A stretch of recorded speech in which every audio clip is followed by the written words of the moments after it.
Welcome to ATB-TV. I'm Darren Dance here with Peter Morganti at Manningtree Park. How are you, Pete? We can't complain about the cold, Darren, I know that. No, the weather's great. Beautiful. Jumpers on this week. Yeah. And we've got the fruit in front of us ready for lunch. Now, we've just had a nice lunch to celebrate the birthdays of Tom, Annette and Greg. Yep, 3 staff members. Here's a photo that we took a little bit earlier.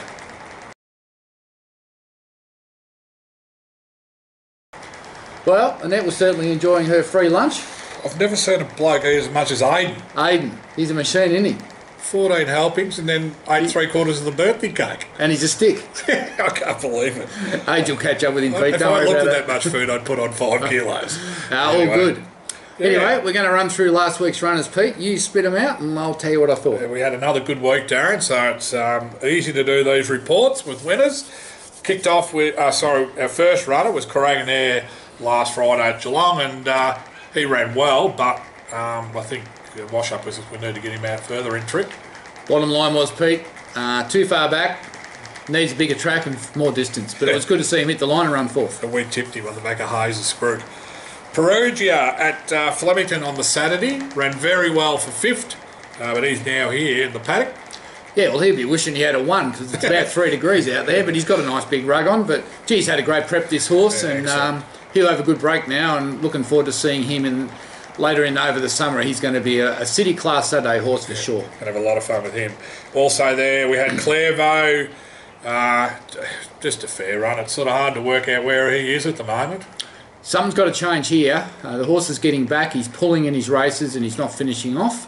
I'm not sure what Matthew can do with him if he's going to keep doing that, but unless we get real good tempo on and he learns to settle a bit, I can't see him winning a race in the near future. Talking to him at the Coleraine trials, the first suggestion was a senior rider, and you may have said the same.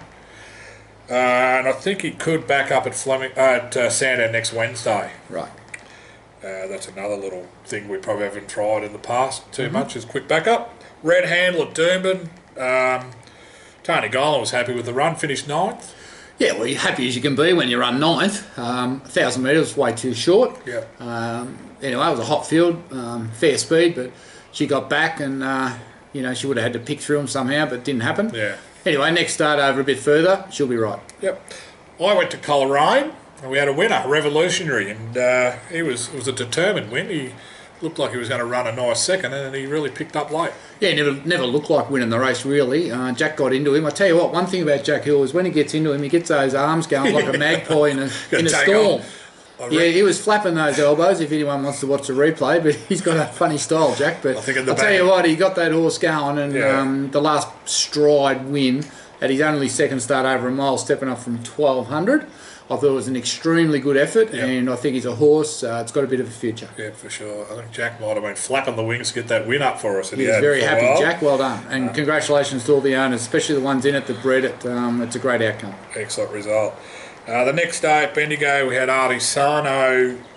He finished well back, but just the way the race was won, and the barrier sort of never gave him much of a hope. No, Stayer resuming from a wide gate, goes back to last. Look, he got beat 8 lengths and he finished second last, but on the corner, he went from 1 off the fence to 12 off the fence. I reckon he conceded 6 lengths right there, which tells me that his last 50 was pretty good. And third up, I think he'll be ready to show the real form of that horse, which we have always rated fairly highly. Yep.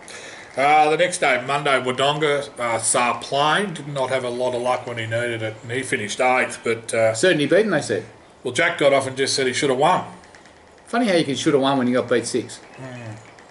He did cop a lot of interference, and it's a tight track. Like for those who haven't been to Wodonga, it's a bit like Moonee Valley. Yeah. And there was 14 runners or so he had no luck.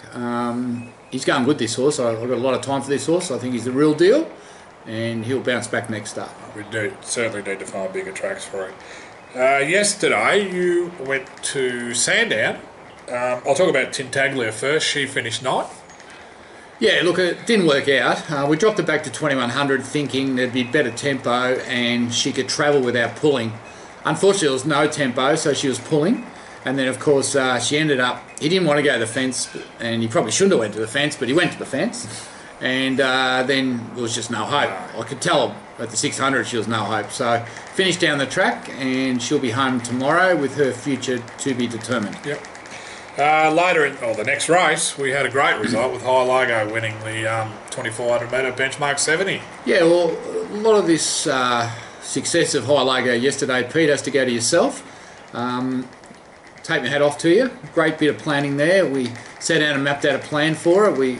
She stakes placed as a 3-year-old. She'd only won the 2 races. And we really did need to win a city race. So the last 2 or 3 starts has been about trying to win a city race before she goes to stud. And Pete came up with a plan for 3 runs, and yesterday we got the job done, and she managed to hold off. Well, she was beaten at the 100 and fought back, and she gave that horse about 7 or 8, no, it gave her 7 or 8 kilos, and it was a great effort for her to get up and win. It was a great effort by the second horse, but so pleasing that we actually got that city win out of her. It just means as her future now unfolds, she's off to Scone today, to get ready to be served by American Pharaoh, and it's just a great outcome for all the owners involved. And I've got to say to you, mate, well done with your planning.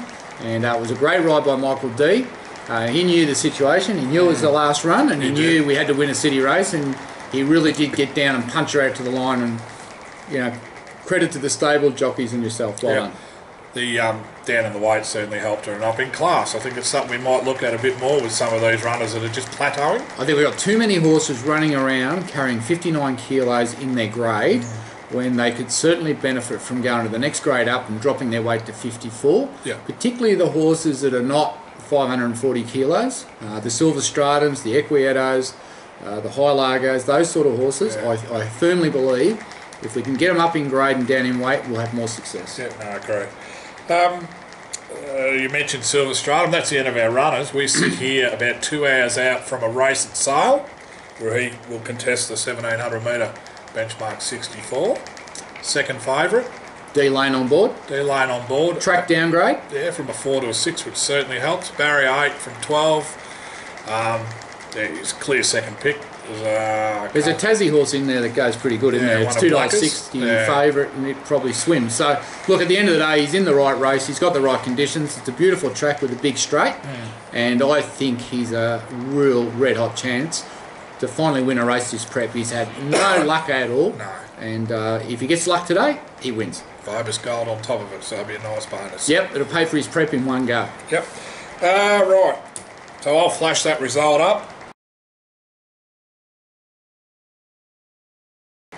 By the time we get this out, we'll be looking for Equieto at Mildura tomorrow with Jared Lorenzini on. Good to see Jared Lorenzini back. He was a very, very good rider in Adelaide a few years ago.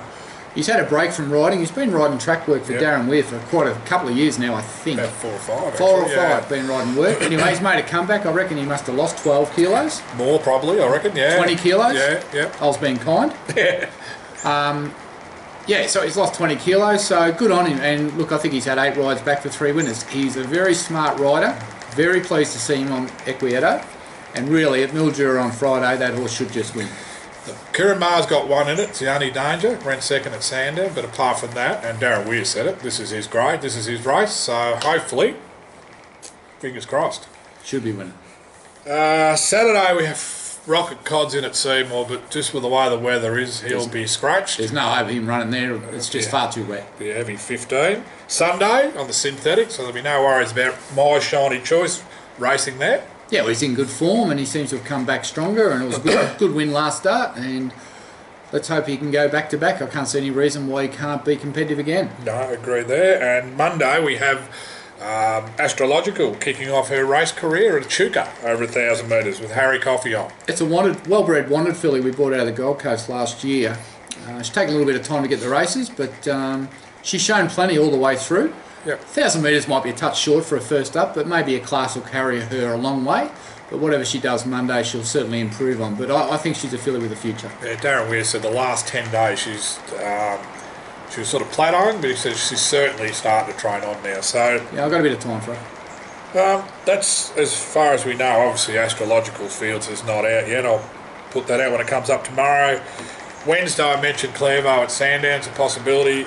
And Carraganair, I think, is another one that's going to be... Yep, Carraganair will definitely be running at Sandown Wednesday. I think Rocket Cod may even be nominated Tuesday somewhere on the synthetics. Yeah. And then Thursday, obviously, we've got Dash and Maple and Pressing Matters penciled in for there. So a few runners coming up with a couple of live chances to continue what's been a very, very good August for us. 6 winners in 15 days, can't argue with that, Darren. No, well, normally we struggle, we probably work on about 4 winners a month, one a week.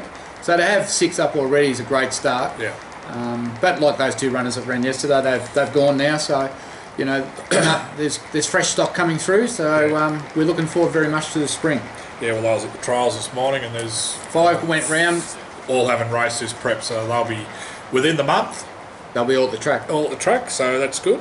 Yeah, I don't have too much more, Darren. So that's the runners. Yep. Off to a good start, as I said. We might just go out now and show you a photo of our first foal born this year at Manningtree Park. Turfontaine colt out of the unraced strata mare Rue Monchant. And here's a little bit of vision that Peter took earlier.